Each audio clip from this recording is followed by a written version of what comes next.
الحمد لله الذي بيده مقاليد السماوات والأرض يصرف الأمور بحكمته ويبتلي عباده ليرجعوا إليه وأشهد أن لا إله إلا الله وحده لا شريك له وأشهد أن محمدا عبده ورسوله أما بعد يا عباد الله اتقوا الله حق تقاته واعلموا أن ما نراه من السيول والفيضانات هو آية من آيات الله تذكيرة لمن كان له قلب أو سمع وهو شهيد. قال تعالى وما نرسل بالآيات إلا تخويفا. وقال تعالى ظهر الفساد في البر والبحر بما كذبت أيدي الناس ليذيقهم بعد الذي عملوا لعلهم يرجعون. معاشر المسلمين rahimani wa rahimakumullah. Sebagaimana yang telah kita ketahui dari berita di beberapa hari ini, dari beberapa tempat di negara kita yang kita cintai,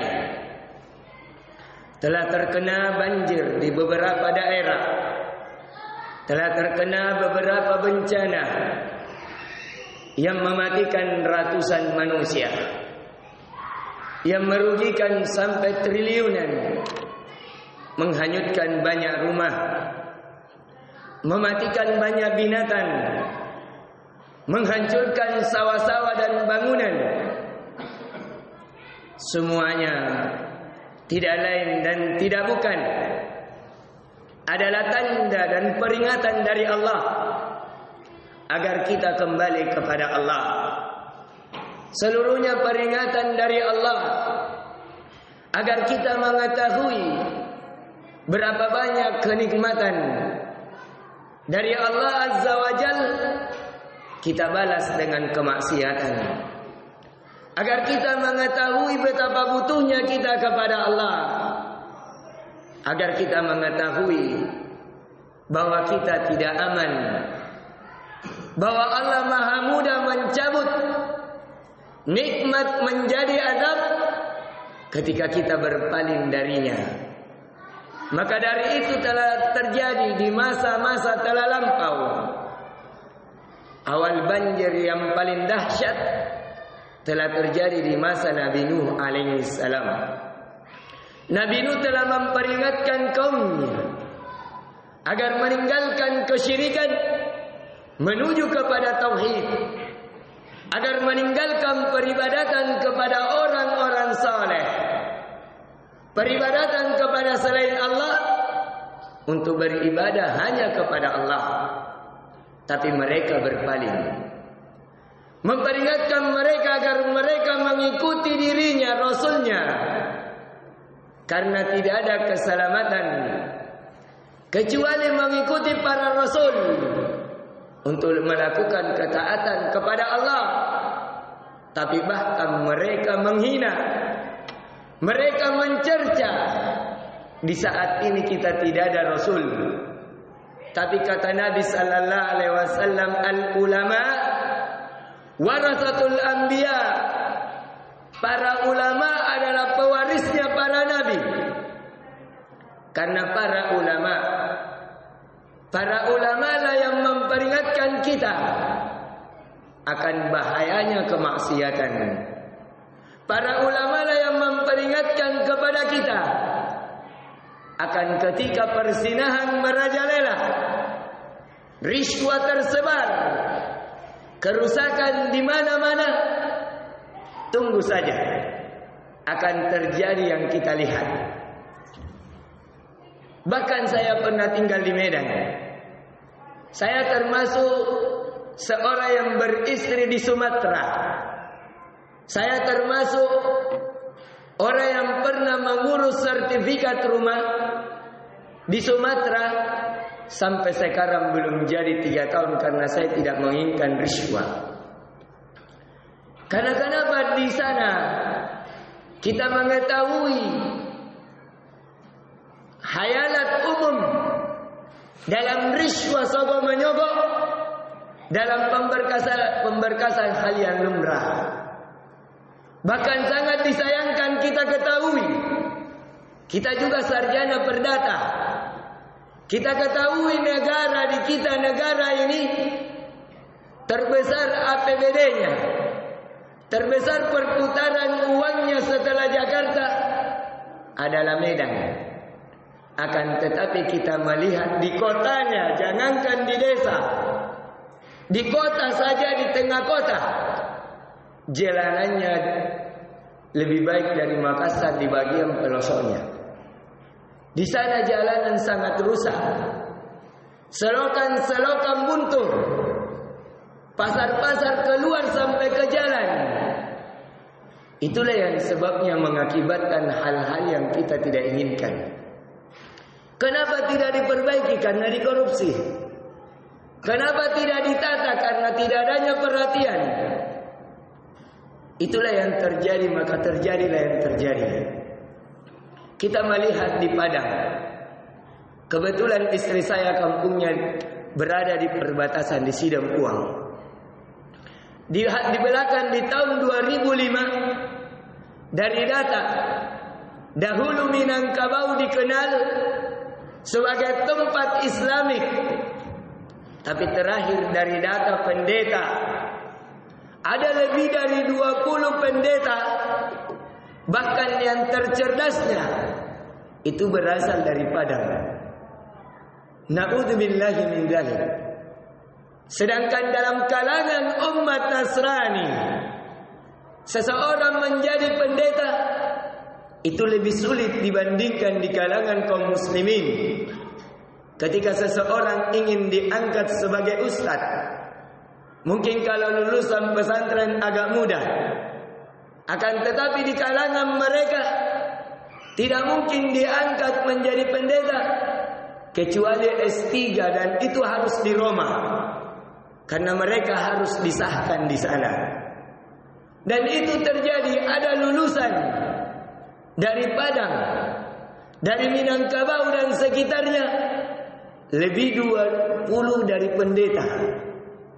Bahkan ini data yang kita baca, itu terjadi di tahun 2005. Bagaimana hingga di hari ini? Maka terjadilah kerusakan di muka bumi. Itulah yang Allah kabarkan di dalam surat Ar-Rum ayat 41. Saharal fasadu fil barri wal bahr. Sungguh telah tampak kerusakan di bumi dan di laut.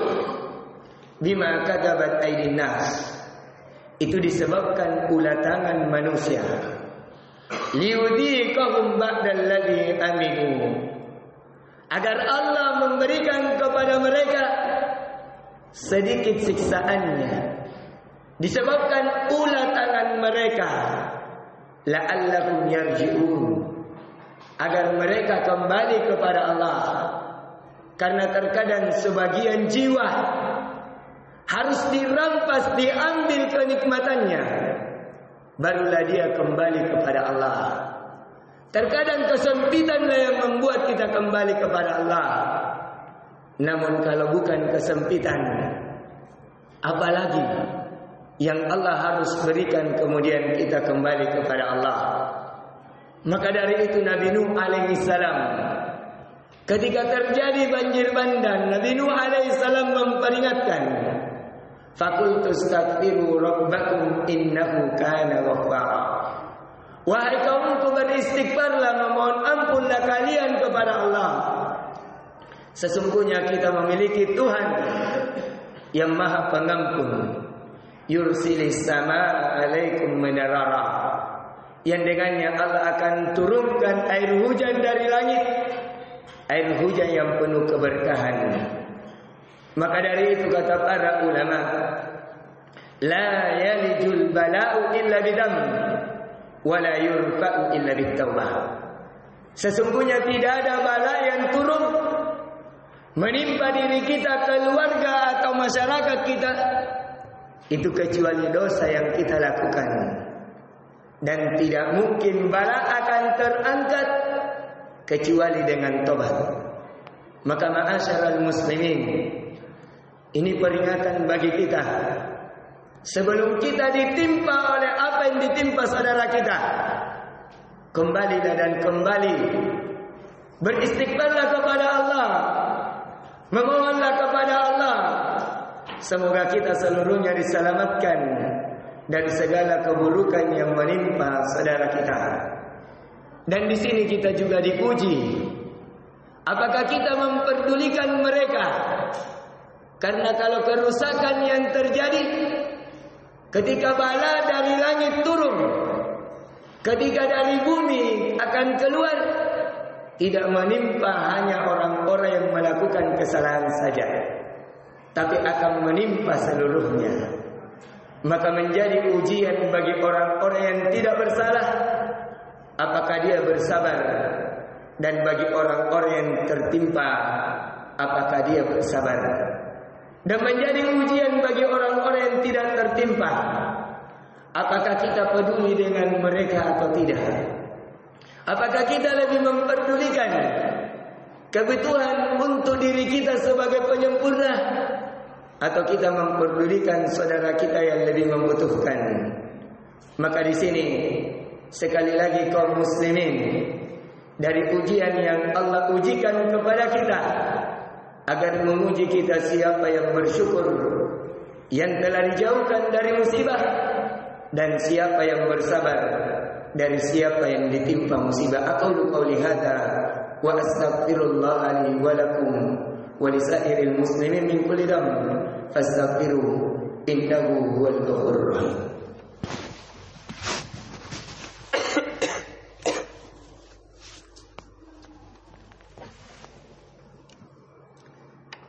Alhamdulillahi hamdan katsiran thayyiban mubarakan fihi kama yuhibbu rabbuna wa yarda. Wa ashhadu an la ilaha illallah wa ashhadu anna Muhammadan abduhu wa rasuluhu. Ayyuhal muslimun, ittaqullaha ta'ala wa aktsiru minad du'a wad dara'a fi hadhil ayyam. Ma'asyiral muslimin rahimani wa rahimakumullah. Hari-hari ini adalah hari-hari yang hendaknya seseorang banyak berdoa kepada Allah. Karena tidak ada yang mampu menjauhkan apa yang menimpa saudara kita di sana kecuali Allah. Kita tidak bisa membuat benteng yang kokoh sehingga benteng itu bisa menghalangi lautan yang ada di sekeliling kita, atau menguatkan bendungan bilik-bilik sehingga dia kokoh tidak penuh, tidak menjadi pecah sehingga menenggelamkan kota Makassar. Tidak ada kekuatan kita kecuali kekuatan dari Allah. Maka perbanyak doa, dan jangan menjadikan sebab bencana turun menimpa kita dengan dosa dan kemaksiatan yang kita lakukan. Maka perbanyaklah istighfar, karena tidak ada kebaikan yang datang kecuali ketika seorang hamba di atas keimanan dan taubat kepada Allah. Ma'asyiral muslimin, dan kembali juga kita ingatkan, alhamdulillah kita banyak badan-badan yang telah resmi untuk meluncur membantu saudara kita di sana. Tidakkah kita pedih dengan kita melihat orang-orang di sana memakam bangkai?